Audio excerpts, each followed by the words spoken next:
أنا جهاد كريم من قناة قضايا جهاد كريم، والنهاردة جايبة لكم واحدة من أغرب وأبشع القضايا اللي حصلت في طنطا.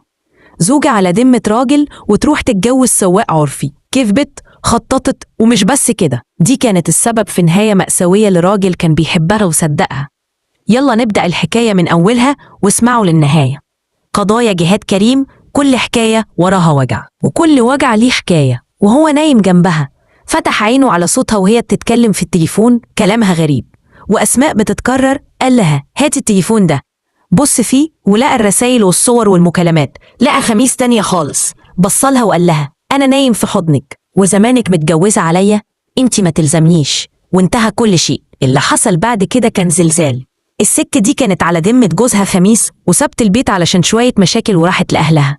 لكن وهي هناك رجعت لعلاقة قديمة وقالت للشاب التاني أنا اتطلقت، جوزني عرفي. وهو صدق ومرضيش يقول لحد ولا حتى يتأكد من طلاقها، بس كانت الخطة معمولة.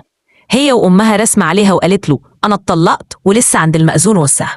الغريب إنها بنفسها كلمت حماتها الجديدة وقالت لها أنا اتجوزت ابنك، بس كانت لسه على ذمة جوزها الأول.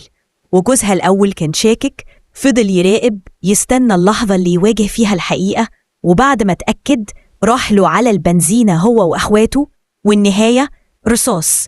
وأم مكسورة بتصرخ وتقول خدوا ابني، كسروا ظهري، ده سندي وابن عمري. أرجوكم لو بتحب حب بعقلك قبل قلبك، اسأل وتأكد وافتح عينيك، لأن الكذب ساعات بيكون تمنه الروح. واللي حصل لرضا مش مجرد خيانة، ده استغلال وكذب وموت على بارد.